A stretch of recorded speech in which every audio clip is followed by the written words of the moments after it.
We'll call the Assembly Finance Committee meeting of June 7th to order. Ms. Spiegel, will you please note the roll? Thank you, Chair Treem. We have all Assembly members present in chambers besides Assemblymember Wahlal Gadak, who is absent. Thank you. Approval of minutes, any additions or corrections to the minutes from the May 17th meeting? Seeing none, those are approved. Before we dive into our agenda topics today, you will see we have a new person in the finance director's seat. We have Ms. Flick, who will be running our meeting tonight. Which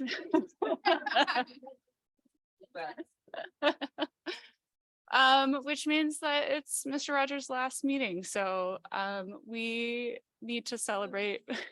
Yeah, boo. Don't celebrate that. Mr. Rogers. Hold on. Let me gather myself before I start crying. I think we all know that the learning curve of being an assembly member is really high. And I think that Mr. Rogers joining the CBJ staff kind of coincided with my reaching a point in that learning curve where I felt like I actually knew things, but I do feel like almost everything I know about the CBJ budget, and therefore almost everything I know about CBJ, I learned from Mr. Rogers, who has done an impeccable job of, I think, translating some really complicated things into words and graphs that this assembly can understand, which is not an easy job to do. So thank you for that. And to thank you, we have a gift for you. We have a pair of earrings, and I hope that whenever you wear them, you will remember fondly being in this windowless room with your 9 best friends on a Sunday, Wednesday evening. So come get your earring.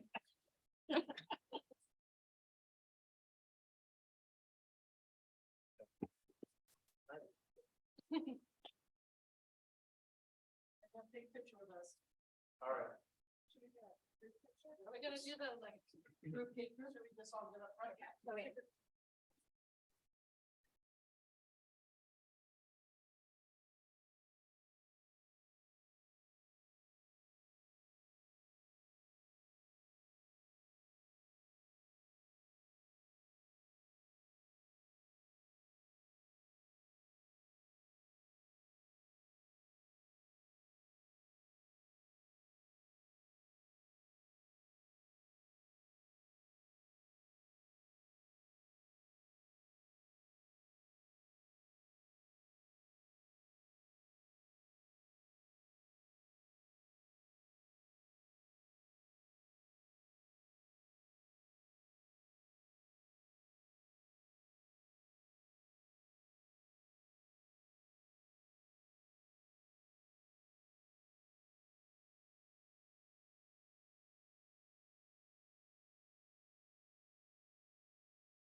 Okay.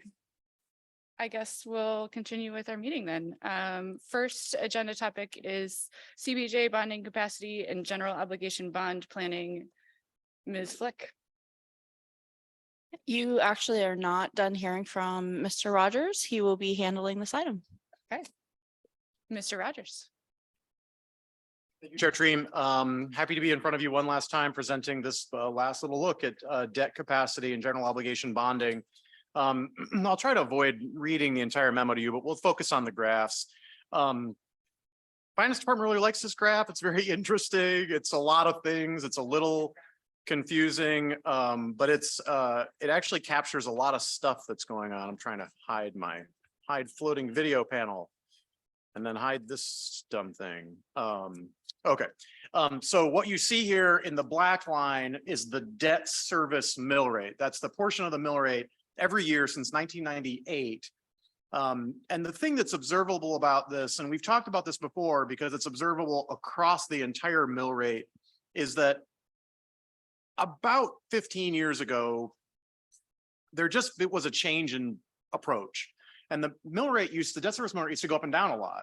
And that makes a lot of sense when you think about debt service changes every year based on how many bonds you retire and how many bonds you issue, and also valuations go up and potentially down.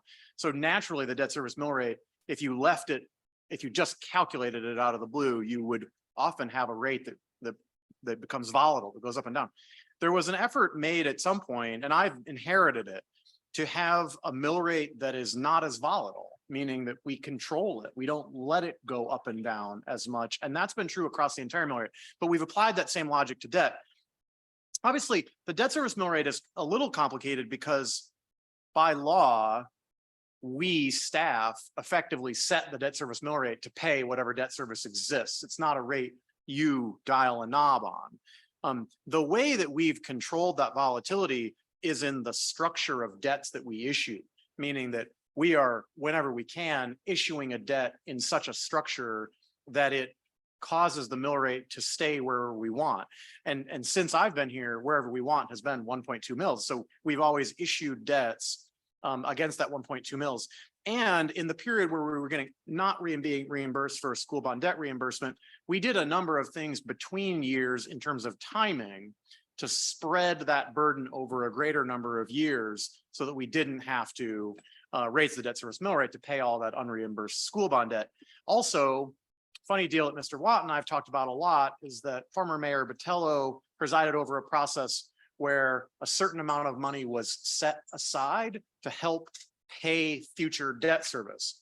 Very complicated. It's mostly lost to the annals of history, but there was a little bit of that residual left when I started, and we cannibalized that quickly to deal with the unreimbursed school bond debt problem, or else you would have had to raise the debt service mill rate. So a lot of things have happened both since I've been here and in the last decade that have shaped how we manage debt. Okay, so that's the black line.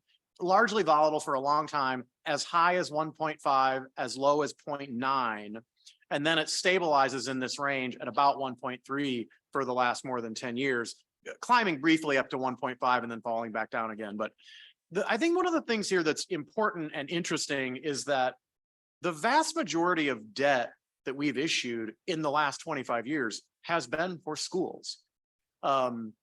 A relatively small portion of our debt has been for anything other than schools. In fact, what you see up there charted as blue is pool. Well, that's really Diamond Park, which was considered as part of the overall construction of Thunder Mountain and resourcing appropriately neighborhoods in the valley. The little green spike you see at the very end is the fact that of how I structured the Parks Bond. So take advantage of the 1.2 mill rate and to pay down that debt as rapidly as possible in FY24. Next graph is what happens going forward. And this is a graph you've seen many times. Oh, we can take questions. Where's the library?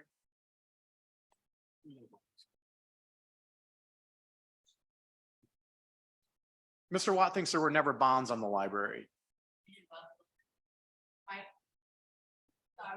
Where the library was, we didn't bond for the library. How'd we get the money? We'll figure that out, but so the library had, I think the commitment from the advocates was there was a number and they told the assembly they wouldn't ask for more funds, and it was slightly less than 5 million, and it was funded with sales tax. We had a remarkable amount of funds that came from the Amazing Bookstore, several million. There was Rasmussen grant. But I don't believe we ever bonded on the library. I'll just follow up and say, if there was any bonding for the library, it would be in the green. I don't know that I know off the top of my head if there was, but. Debt going forward, you've all seen this. This is this big ski slope kind of thing. This is what happens to the debt service mill rate if we do not issue any new debt and we do not pay off any of our existing debt early. And this is a new concept, which I'll get into in a second here. But so we've had a 1.2 debt service mill rate in FY25.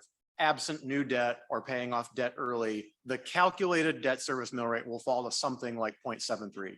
Obviously, property valuations will affect that. Other things will affect that. We will calculate as part of the 25 budget, but that's what will happen. That's not actually something the assembly has any control over, with the exception of issuing general obligation debt, which you need the public to agree to, and potentially working with the finance department or directing the finance department to pay down debt early to take advantage of the full 1.2 debt service mill rate. And those will be choices you face next year, depending on whether or not you put bonds on the ballot and whether or not they pass.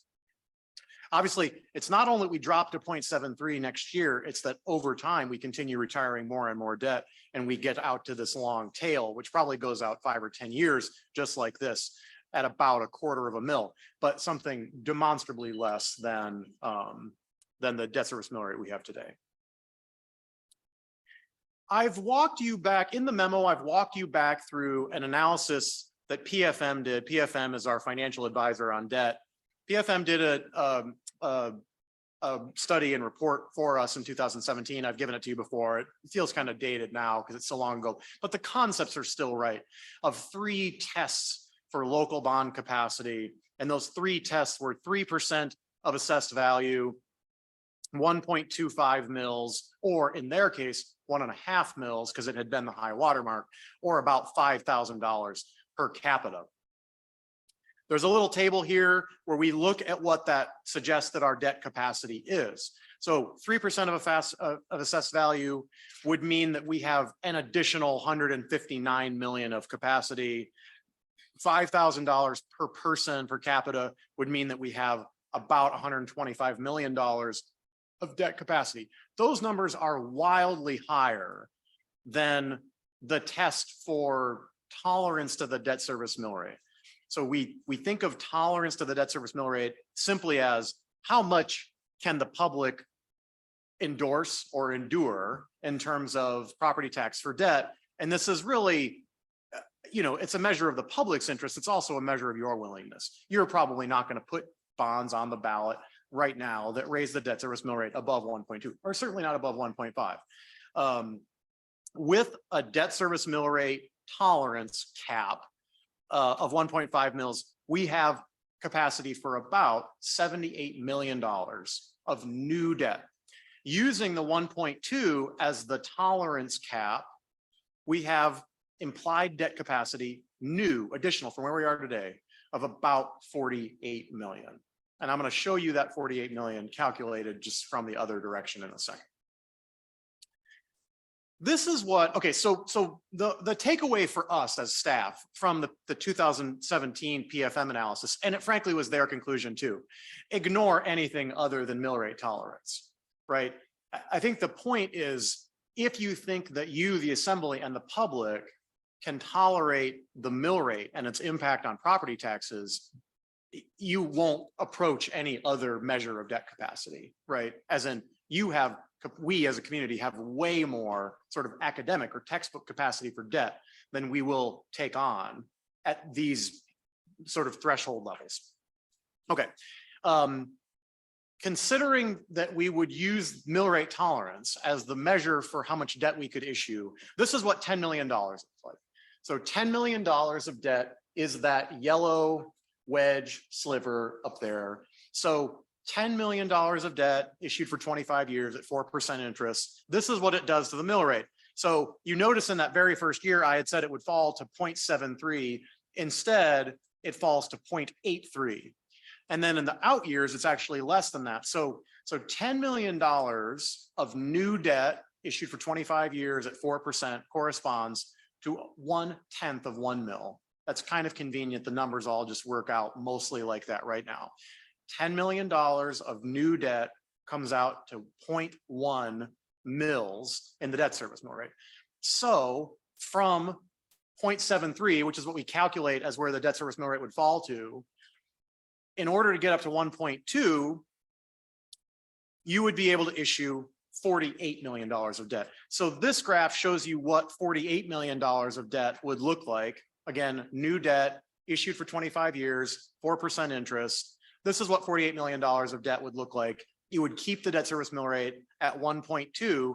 And interestingly, in the very next year, you'd still have you'd have capacity for another $15 million of debt, right? And a couple of years after that, you'd have capacity for another $20 to $25 million of debt without ever raising the debt service mill rate. I think I can't strongly enough paint the picture of how big a tool debt is right now if the assembly wants to use it, which is not to suggest that you do. I mean, as we've talked about, there are communities that don't use debt like this. We have what we think of as PAYGO communities. And Ms. Flick has done some research on this, right? When you have PAYGO communities, the concept is that you accumulate assets for a purpose, you spend those assets on that purpose, and then you start over again. You accumulate assets, you spend them, and you start over again. The city of Wasilla recently did this to build a police station.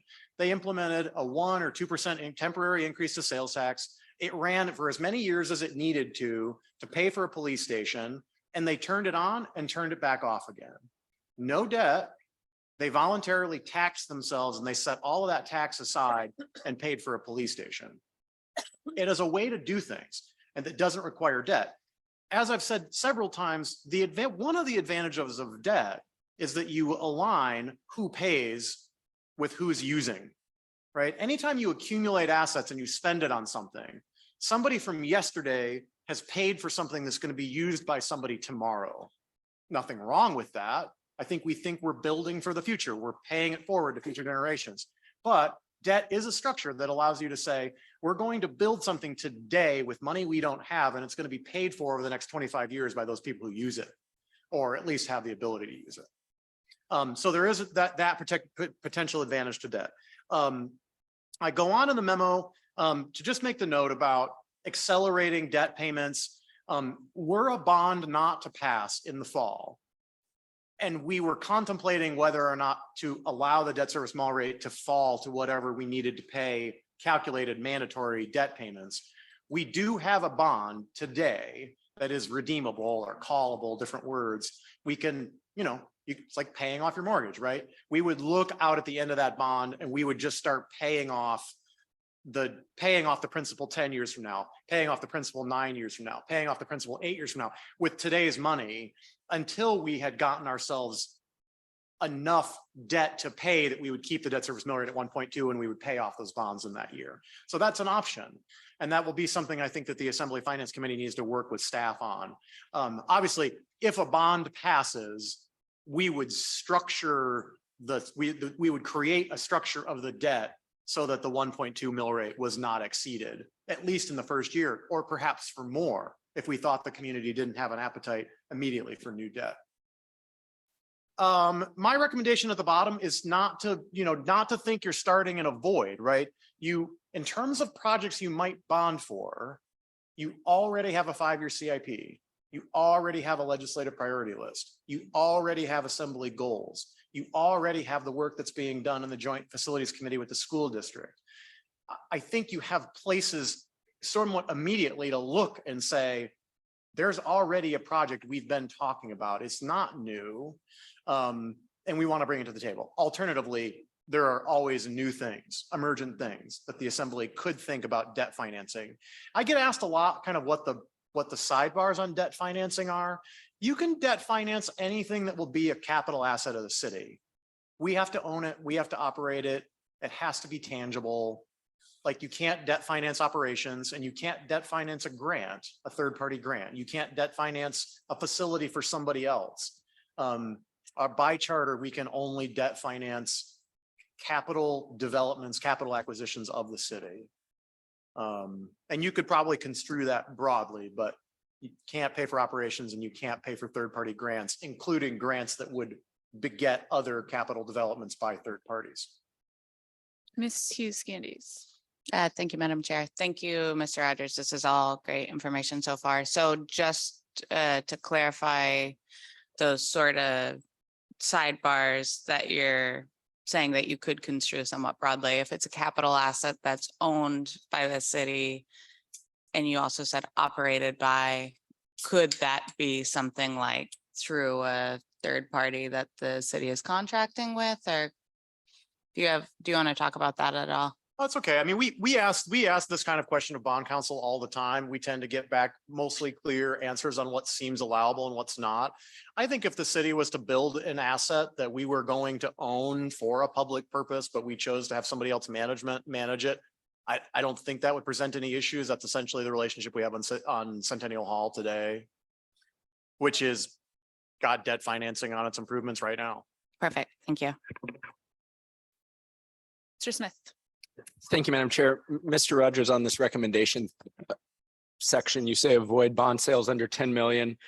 And is that, we kind of chat about it, but just to remind me, if there are bond sales under 10 million, I mean, they can be sold together if there's multiple bonds or something, right? Like say City Hall's on the ballot and then there's a smaller bond.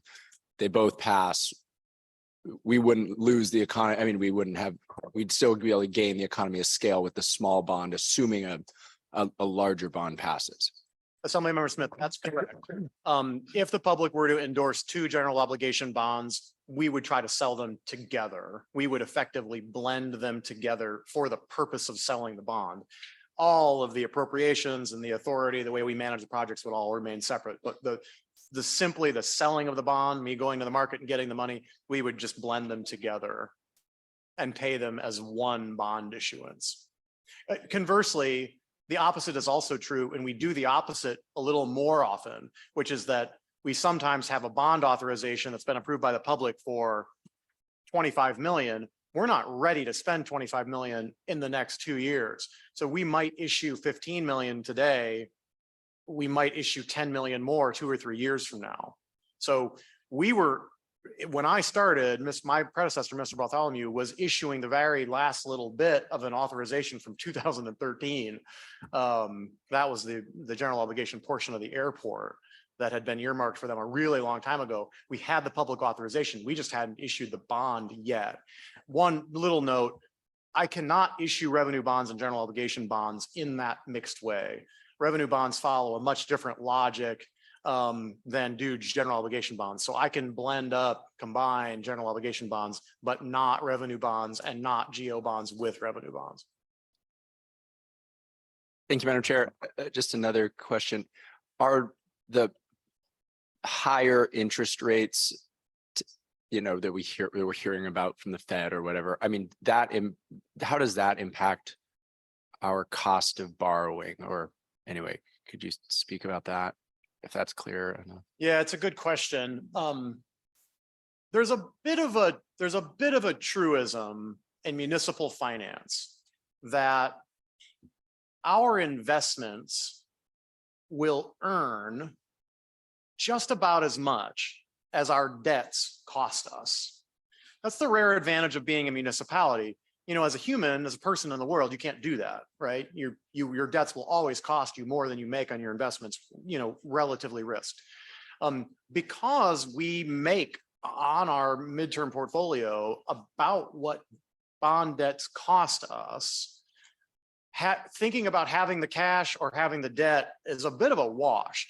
Now, it's not a wash in an environment like this where interest rates are high, and we will pay premium interest rates for a bond we issue today. And presumably our investment returns top 5, 10, 15 years into that bond won't be what that debt's costing us. At the same time, we refinance our bonds as soon as we can. So anytime we have the ability to refinance a bond and pay a lower interest rate, we will, but those bonds have to be callable first. So there are some issues.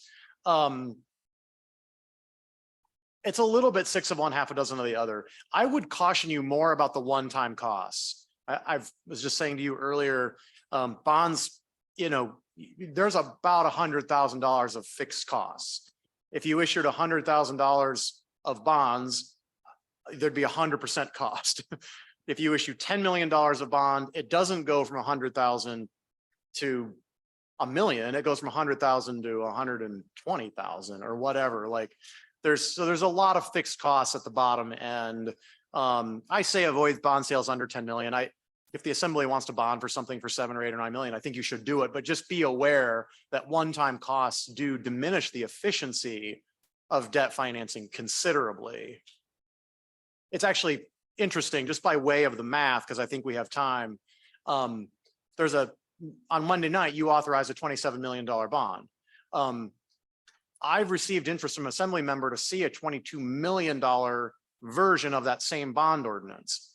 The interest rate, what we call the all-in true interest rate on the smaller bond is higher because it takes into consideration the one-time costs. That's where you see it, right? So it's not that smaller bond costs us any more. It's just that the one-time costs aren't as efficient because it's a slightly smaller bond. It's funny that it percolates through the math that way. Ms. Hale. Thank you, Madam Chair. I just have, I guess, 2 comments. One, we could also go below that 1.2. As we saw, there was a lot of up and down. There was a lot of up and down earlier, and then we've stabilized at 1.2, but there's no reason why we couldn't drop below that 1.2. And then the second comment I had just is on page 14. I just wanted to make a minor adjustment to the second to the last sentence, which says the ongoing joint assembly and school district planning committee has the task of ultimately making big community decisions about school facilities. We have the task of making recommendations and not decisions. Thank you. Thank you for reading carefully. Yes. Mr. Rogers, did you have more? Did you want to continue or should we go to questions? Oh, no, I think questions are fine. Thank you. Ms. Wall and then Mr. Smith. Thank you, Madam Chair. This is probably more of a question for Mr. Watt. You know, I'm feeling like it's a waste not to be looking at putting together a bond. Obviously, we have to think about kind of the impact of other projects on the City Hall project that we just put forward, but where I'm feeling lost is, you know, do we have enough time to put together something that reflects all of the work that staff and assembly have been working on? If we were to choose, you know, one of these proposing bonds for a group, public safety or parks or transportation or school improvements, just give you all a category, could you come up with something that reflects the priorities, or is that way too much to ask of staff right now? I'm just feeling as an assembly member strapped to actually put something together. Thank you. I think generally staff that manage public facilities would like the opportunity to improve those facilities. So if you said, I mean, I'm looking parks, they would be motivated to get information on what would be possible, or any other department. So I think what would have to happen, just being mindful of the calendar and deadlines for printing ballots, any ballot question has to be introduced no later than July 10th. So if there was assembly appetite to do something, that puts you on a pretty short committee timeline. You'd be looking at committee of the whole on June 26th, really as your only regularly scheduled meeting. We also have a finance committee meeting scheduled for July 5th. July 5th, Which seems a little dubious. up to us if we have that meeting. Yeah, nonetheless, the date for an ordinance would be July 12th, and anything on that July 12th assembly meeting would have to have a title and be advertised to the public a week before. So tonight is absolutely the right time to initiate those discussions. If the assembly wants to. Follow up. Which would be more useful for you all, for staff, if we were to, as an assembly, decide on one of these 4 categories that we think's important, or ask for 4 different packages to come back to us for us to discuss? And I really think it's the will of the body. I mean, I think absent direction, we would go to the assembly project priority list, or congressional and state ask list in the CIP. So those would be the adopted policy. And we would just go right to those lists and we would try and figure out what would be germane. I think the biggest question really would be, what are we talking about in terms of dollar amount? There's always been debate over the years about how much information you need to put that kind of ballot question on. And I've seen the full gamut. I've seen very detailed plans come forward. I've seen bonds come forward that were maybe not much more than a paragraph of written description. But I think being mindful of the timing of staff, for instance, if you were picking schools, right? School, in absent any direction, school board and staff might say, top of our list is, I think, Mendenhall River or Marie Drake for 30-ish million. And if you got that back and you said, I wasn't thinking that big, they would need some coaching on what we were after. Mr. Smith and then Mr. Bryson. Thank you, Madam Chair. And maybe a good segue into I'm going to do here. And actually, I apologize. I spoke with Ms. Gladaszewski about this today, thinking I was briefing the chair, but wrong committee. So sorry for that. I guess we had during the budget process, some of the needs at the field house had come to light. And in my mind, I thought, would that be a decent way to do a small bond? We realize there's an ADA issue. The turf needs replacement. There's some energy efficiency issues there. And, we kind of, that building, we've just kind of brought it back into the general government Parks and Rec fold. So I've actually been thinking and would actually like to broach the idea of a $2 million bond for the field house. However, it's a small bond. So I'm kind of curious, to me, I think it could stand alone. And as we heard, if City Hall were to pass, we could couple those together and we wouldn't have we wouldn't be paying high fees on a small amount of borrowing. Another option would be to add in some other Parks and Rec related projects. I see, and I guess I'd be willing to do some legwork with Mr. Schaff and Mr. Watt on this too, to see, what's ready for game time. But things like pickleball courts, there's parks, there's Rotary Park, there's, Treadwell Arena, like there are. There's things about, for elder and senior recreation. I mean, there are plenty of ideas. I'm looking at the CIP. And, would the body be interested in a $6 million bond or something? I guess to me, I do see the needs of the field house kind of being a priority. And I think we see the benefits to seniors, youth, people, well, if we get a lift or an elevator, people with mobility issues. I mean, it's indoor recreation located in the valley with a lot of folks. Anyway, I see sports teams use it. I mean, there's a lot of benefit, I think, to people in the community. I think we could get support there. Anyway, I'm kind of just casting that out to the body. And again, Ms. Chair, I'm sorry to throw this into your agenda without having alerted you properly. So That's okay, Mr. Smith.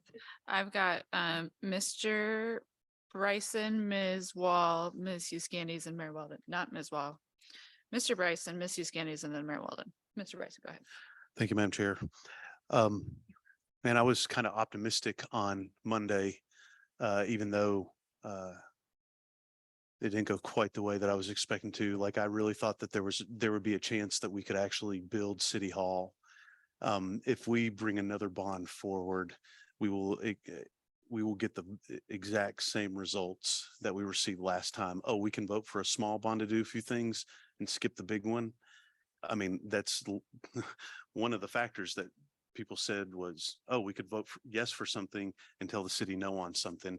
And so I'm stating that small bond last time actually cost us the City Hall bond last time. So to me, it would be another mistake in trying to, I mean, City Hall, we got to build City Hall. It's the worst thing that we're doing, paying rent. While I don't disagree that these things are projects that are necessary, this bonding capacity was available during our budget season. This isn't a secret. This didn't happen today. Our bonding capacity did not happen today. Our bonding capacity has happened over the years of hard work. And so during the budget cycle, this bonding capacity was available. And now today we find out, ooh, there's room on the credit card. What can we do right now? We have a 6-year CIP list for a reason, so that we can responsibly repair and replace and invest in the community in a reasonable manner, so that all departments have a fair shot at it. Everybody gets to have their say on it. To throw a bond together at the last minute while we're trying to get something so incredibly important passed for the city, this is the most dangerous discussion that I think that we've had in terms of what it does to City Hall, and the fact that this bond capacity has been available. We didn't speak of the necessity of these items while we were going through the budget session that we haven't completed yet. If there are items that need to be done immediately in this year, we should have been made aware of that during the budget cycle. And some things did be brought to our attention, and staff is working on them in that same consistent pace that we all expect our stuff to be done at. So to me, the most important thing is getting City Hall squared away. If we get distracted by this and we're excited that there's bonding capacity so we could do all these other things immediately, we will jeopardize the most important thing that we could be doing for the community. Thank you for the time, Madam Chair. Ms. Huskandis. Thanks, Madam Chair. Good information from staff, good questions. I think I'm going to do a little bit of a free form ramble just to let the rest of the assembly know how I'm feeling, which I know you guys love those. A couple of things. Mr. Bryson's comments are in the front of my mind, so I'll skip those. I guess I'm looking at packet page 13. I like, this recommendation. I really appreciate what Mr. Roger, sorry, you guys, I took a nap. I was like, person who's leaving that I love. We are not in a void, right? That is very, very true. And that is in some ways to me the best advice that I've heard. If we were to consider a bond, we're not in a void. We have these documents. The order that they are listed on, like going top to the bottom of the page, those to me make the most sense. The CIP is really, as Mr. Bryson stated, it's both aspirational and more importantly, practical. And it considers all the different aspects of the city, and it rolls along methodically bit by bit. So that's a great place to look if we were to look at a bond. The legislative priority list is important, but I think of those documents that Director Custer speaks to looking at, like she just said in Public Works, when she was looking for grants. Those are very different projects that I don't want to bond for. There's some things that we want to go after free money for, but they wouldn't be at the top of my list for us to bond for versus those sort of unsexy projects that we know we need to do. And then the assembly goals, I would put sort of equal on that line. However, it would be very late in the game. I asked about whether it would need to be city run because a long simmering conversation I've had with various members of staff is if we could do some sort of bonding to respond to some of our long, like goal items that are longstanding crisis mode, like housing and childcare. And those are things that cities do not normally bond for. And it's weird and it has to look a certain way, but it is something that other cities have done and that I have been researching. So it is not out of the realm of possibility. It's just not something that we would say, oh, we're ready to do it next week. But I think it's worth thinking that our assembly goals are also a good frame of reference. I will say that the idea of bonding for park projects to me would be the biggest mistake. And I think you all know that I wasn't a fan of the park bond last year and I voted against it moving forward. And one of my biggest problems with it is I've never seen a bond where we didn't really talk about it. 2 members worked on it. They came up with staff and they came up with a number and we lumped it on. Again, it was a longstanding project that we knew. It wasn't like we'd never seen it before, but I would say that is not where we should be looking. And that is not because I don't love Mr. Schaff and those projects don't need love too, but the ramble's getting long. So I will just say that we should really keep in mind that we're not in a void. Look at the order of those existing documents on page 13 and think really carefully about doing a bond. Mayor Weldon. Sure. Sorry, thought I was out of line. I would agree with Mr. Bryson. I think having another bond on this ballot would just muddy the waters for a very important vote that we need to have for City Hall. And I also think that trying to come up with another bond package this late in the game just will be kind of what Ms. Hughes Canny was alluding to. Just a quick guess at some numbers of things we might be able to do. So we have all year after to work on one for next time. So that's all I have to say. My ramble's shorter. Thank you, Mayor Weldon. Ms. Gladys-Shevsky. Is that me? Mine could even be shorter. I agree with Mr. Bryson and Mayor Weldon. I really don't think this is the time to. So 2 things. I don't think it's the time to add extra to the ballot, and it is very late. Normally we talk about these for longer, and there's a more of a logic. Not that I don't support that project, because I do, but I just think it's a bad idea to try to right now scramble to add, as Mr. Bryson said, we've known this for a long time that we have debt capacity, and we should methodically go through the list of things and pick them. I'd hate to waste, I don't mean waste it, but waste it away on a few things now and then go, gee, I really should have done the school or the whatever. So I'm a no on this idea. Thank you, Ms. Gladys-Shevsky. Ms. Hale. Thank you, Madam Chair, and I'm also a no on this idea. I just want to remind all of us, including myself, that we are asking our public to pay for these things. And so if we're going to bond for something and we expect them to vote for them, but we're not going to actually do that long homework to make sure that we are bonding for the right things, we're asking our public to pay for these things for decades.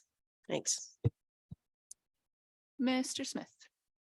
Thank you, Madam Chair. I appreciate all those comments. I mean, these are the conversations we can't have in private because we have Open Meetings Act. So, you know, I've spoken with one other person about it and, but very illustrative and informative perspectives. I appreciate that. And yeah, I'm good with just City Hall going forward and yeah, we can deal with these other things later. Thank you. Thank you, Mr. Smith. Actually, now that I think it's my turn, I have a question. When we put a bond on the ballot, we put language in there about what we intend to use it for, but are we restricted, or is it more like the sales tax where we say we're probably going to do these things, but we might do some other things? Chair Treen, you are generally, when you issue debt, you are generally restricted to the purpose for which you issued that debt. So So there may be some flexibility in that. But I think that bond counsel is going to construe it relatively narrowly. We bond for a specific improvement. We use that debt financing for that specific improvement. Okay, this apologies might be too in the weeds.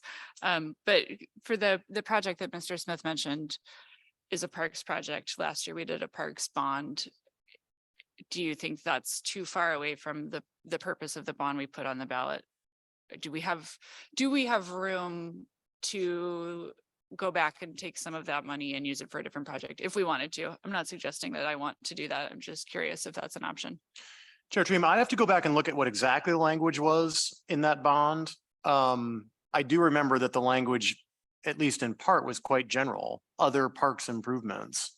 We'd have to look at the breadth of that language. And that's exactly what bond counsel do. They would look back and say, how broad or how narrow was the language we used in the actual question in front of the voters? Okay, thank you. Mr. Watt. Thank you, Chair. There are also charter provisions on bonds, and our charter directs us to complete the improvements envisioned, and then in order of priority, retire debt, other similar capital improvements, or other capital improvements. So there's a charter provision, and it's quite narrow. So anytime this type of question comes up with bond counsel, they're going to steer us back to that original purpose narrowly, and make the proposer of an expansion of the use fight and scrap pretty hard to convince them that it would be legally defensible. So very different from sales tax. Okay, Ms. Glaszewski. I thought we actually asked this question when we were talking about the elevator, and that the parks part did say and parks things. I thought we actually had this conversation during the talk about the elevator, and I thought the answer was yes, we could use some of that money. Am I having a dream? Nobody remembers this but me. Chair Trima, I don't remember having that conversation at all, but I We were do talking about- think that the purpose of the $6.6 million parks bond was probably sufficiently broad to do other parks improvements. It's all a blur, those meetings. Okay, I was just asking out of curiosity. I do want to say I appreciate Mr. Smith's persistence on this project. I know that, as an example, an amendment we made to the CIP last year for Seguyi Park improvements is just now at the phase of the project where they're starting to think about contracting for the community participation part. So I think that if we waited until next year for a bond package like that, we'd probably end up in the same place, but I think was not a bad idea. It sounds like we have consensus on this issue of we're not going to pursue anything else besides the City Hall bond that we talked about on Monday at this time for this year's ballot. Okay. Mr. Watt. Just a brief note. So I think we get trapped on timing on this question. So I do appreciate the position that you're in today. And I would encourage you at the retreat to identify this as a topic that you work on and you get going before the budget. Where you do some groundwork. And then I don't know if Ms. Spiegel is bringing it up, but Charter 10.10, use of proceeds. I got it right. I'm super happy to remember that properly. Okay, Ms. Spiegel and Ms. Flick, it's up to you to remember that, since those two won't be there at the retreat, although you will extend a special invitation. You can come if you want to. Okay, ready to, okay. Chair Trima, can I just add one little tiny thing to the end of this? I think the decision you made tonight's fine. I'm not trying to interrupt that at all. As you think about this in future, I may have in my memo not listed another thing that might be of interest. It's not been common for CBJ to use general obligation bonds to support your enterprises, but you can. There's nothing in the world that says you can't. And I think particularly where you have rate payers, there can be a conversation about, can we subsidize rate payers with general obligation bonds? The wastewater utility is a really good example, and I'm not suggesting you go there, but the wastewater utility, just picture of things to come, is coming forward to ask for very, very significant rate increases. at some point. They just don't have any choice. One of the choices they would have is for you to issue a general obligation bond that would make improvements to our wastewater systems that would forestall some of those rate increases. I'm not saying that's the right choice or the wrong choice. The north end of Aurora Harbor, very similar. It's a harbor enterprise. We have ratepayers. They cannot afford the rates that it would cost to set aside money to rebuild the north end of Aurora Harbor. So there are enterprise type things that, and I haven't really said that here. Probably doesn't apply as much to the airport with the exception of a little bit of local match. Same thing with the hospital. But I think as you think about water and wastewater utilities who have ratepayers, the harbor systems that has ratepayers, it's another consideration. Thank you. Thank you, Mr. Rogers. Oh, that brought up more questions. Okay, we're not done yet. Ms. Hale and then Ms. Gladszewski. Thank you, Madam Chair. That's an interesting observation. The question that you raises a question for me about Bartlett, because we were having a conversation during the budget cycle about Bartlett's bond capacity and their debt to something ratio and all of those things. And one of their concerns was they don't really have the capacity to carry more bonds. Bartlett doesn't. But if just hypothetically in the future CBJ bonded, would that be considered a Bartlett bond or is that considered a city bond? Assemblymember Hale, no, it's considered a city bond. Just back to bond basics for 2 seconds. General obligation bonds imply the full faith and credit of the municipality, meaning that we agree with bondholders to use our full taxation power to repay that bond. Revenue bonds get rated, and the only revenues that we pledge and the revenues that get rated are the revenues of that function, of that fund, of that program, of that. We do that in that agreement. We say the only revenue that bondholders have recourse to is the revenue of that enterprise. So revenue bonds just operate in a totally different plane of reality than general obligation bonds. Mr. Watt. Thank you. Just a little bit of history on Bartlett and bonds. I think I have the numbers right, but Bartlett envisioned around the late 90s, big facility improvements and came to the assembly because they wanted to talk about financing around $20 million worth of improvements. And the rates that they could get on a revenue bond were much higher than an obligation bond. And through discussion with the assembly did a general obligation bond, and it was an interesting package. It was, I think, 20 million for Bartlett, 6 million for schools, and 1 million for the ice rink. And it passed to the voters, and then Bartlett turned that project into the Bartlett 2005 project, which with Bartlett funds grew to a $65 million project, and of course was not completed by 2005. Thank you for that history. Ms. Gladszewski. Just one thing about the wastewater you mentioned, which is exactly why I don't want to do a bond on something, thinking about something good like that. The rate just a few years ago, we did subsidize the wastewater utility in some way. It was either sales tax or a bond or something, because otherwise the rates would go up so much. And so anyway, we have a history of doing just that. And that's a good idea because it's going to be a lot of rate shock. Anyway, thanks for mentioning that. A lot to think about at our retreat. Okay, any more questions, comments on this topic? Nope, last chance. We will move on to agenda topic 3, update on sales tax delinquencies. Ms. Flick. Thank you, Chair Churim. This is an information item only for the assembly, and it's just an update on merchants who are delinquent in sales tax and kind of that process and where we stand. So as you know, any individual or business that's engaged in sales, rentals, or services have to file with the sales tax office.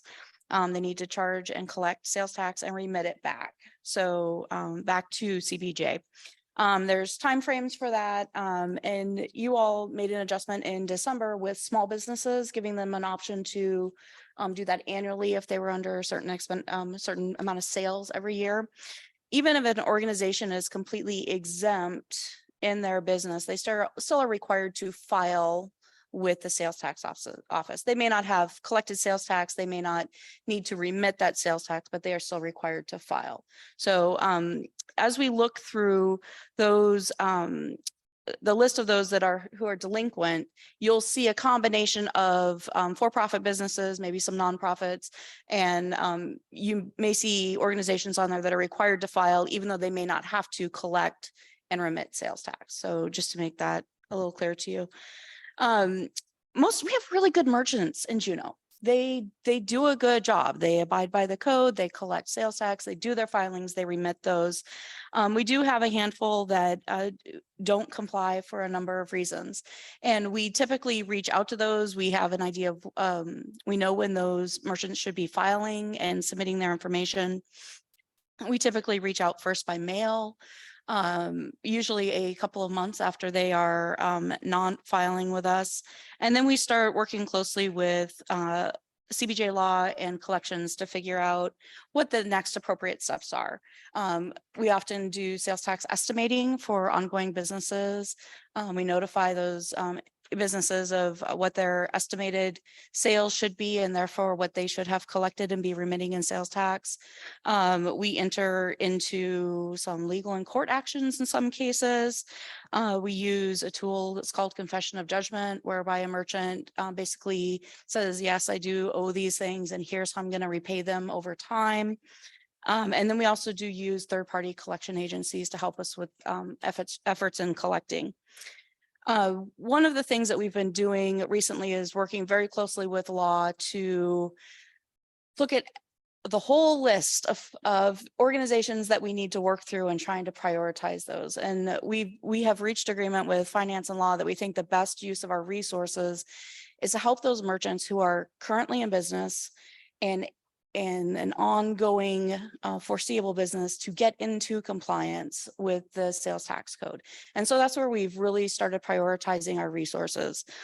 In this memo, you'll also note that the sales tax office did lose a position. I also want to point out that during the time of COVID, there was a conscious decision to pause on really going after organizations aggressively to file and remit what they had collected. We also suspect that a fair number of our businesses that are on file as active may have gone out of business during that time, and we just haven't had the staff capacity to filter through that entire list.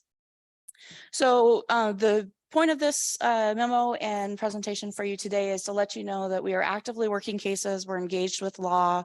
We're using the tools at our ability. We're using staff capacity to the fullest that we can. We do publish quarterly in the Empire delinquent sales tax organization. So what you have as an attachment to this memo is the March 30th publication. And so you'll see that it represents roughly $1.7 million of sales tax, not penalties or interest, just pure sales tax that's due to the city. And I didn't sum up the merchants because we have merchants that are actually in multiple categories. So it didn't make sense to sum those up. But you'll see that we have active merchants, we have merchants that are already engaged with law, and we have a large list of non-filers. And like I said before, they could be not filing for a whole host of reasons. So while these are ongoing, the intent today is not necessarily to get into a case-by-case discussion.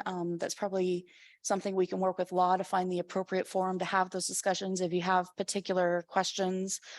But that is where we are and where we're working, and we have we've gone through several attorneys, and we're really excited. We're working back with Ms. Wright, who had some experience before, and really scoping out utilizing staff and the tools that we have to the best ability that we can. So I'm happy to take questions if there are any. Okay, thank you, Ms. Flick. Mr. Bryson. Thank you, Madam Chair. Ms. Flick, it is a privilege to have you here and to get to ask you the very first question. All right. So what happens when a non-collecting business, for example, like a doctor's office, fails to file? That's question one. So if a non-collector like doesn't file, what is the consequence to that business from the city Start with that one. Assemblymember Bryson, every case is going to be unique. If somebody doesn't file, they're lettered right after the time that they're filed or that they're supposed to have filed. And they do receive I believe it's a $25 penalty for not filing. Oh, easy enough. My second question is, how do you get businesses on this list that the business is not in existence, is not going to be in existence any further for reasons maybe like the owners are deceased? So what point do we say this business, there's just nothing we can do and it's no longer going to be collectible? Can we remove it from the list so we don't spend any resources trying to follow up on something? I don't want to throw good money after bad. I think that's what my question is. How do we avoid that? Absolutely, Assemblymember Bryson. We are actively working we're spending our resources on those merchants that are in business. When we know when we know that a business or it appears that a business is no longer viable, we work with law on the best option to properly dispose of that. And again, so many nuances with every case and every business. How is the business organized? Are there other interested entities? A lot of times we'll use our third-party collection agency as the opportunity to kind of vet out any other resources that might be there once we've extended. And from an accounting perspective, at that point, when we move an amount due to a third-party collection agency, we are taking it off of our books as something that we carry from that perspective. Thank you. Very helpful. Ms. Wall. Thank you, Madam Chair.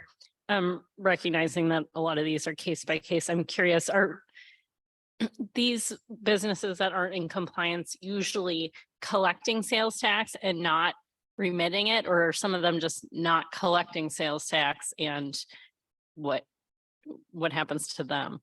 Assemblymember Wall, I think the answer is probably yes. It's a combination. And again, situations are so unique.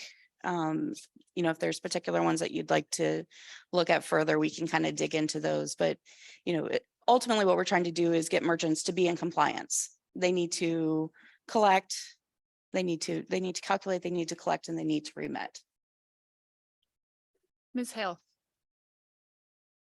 Thank you, Madam Chair. It might be buried here, but we've heard over the years about Google not paying sales tax, and you can't call anybody at Google but I don't see Google on this list. So I just want to make sure as this transition occurs that Ms. Flick is aware of, Dr. Flick is aware of the Google issue. Thank you, Assemblymember Hale. I will make sure that I am aware of the Google issue. Mr. Smith. Thank you, Madam Chair. Google isn't on here, but Netflix is for $250. I also just love some of these names of businesses. I'm not going to take a bunch of time because I know it's a completely different topic, but I'm also kind of interested in sales tax avoidance. And people have come to me and they're like, some jewelry stores downtown have a different machine for, anyway, there's some conspiracies out there, but I'm just, and we'll talk maybe offline or maybe a future assembly meeting just on what kind of policing or auditing or whatever do we do to make sure people are actually paying their sales tax. Anyway, that's future one on a not sunny Wednesday night. Okay. Thank you, Mr. Smith. You have just cursed us. Ms. Flick, do you have anything on that topic right now? Well, we can talk about it later. No, auditing is something that we do try to do within our staff, within the resources that we have. So it's a prioritization of where we can do auditing, where we're doing estimating, where we're keeping up with the daily. I have a question about historically, do businesses that end up with a confession of judgment, do they pay those? I mean, we have a list here of the ones who haven't, but obviously if they have, we're not seeing them. And I ask because we frequently use that as a tool when it comes to the liquor license renewals. And is it actually any good to us as a city to have a confession of judgment, or do folks just generally, if they get to that stage, aren't going to pay? No, Chair Dream, commission judgments are a good tool for us. And they're a good tool for us in part because they are a legal court judgment.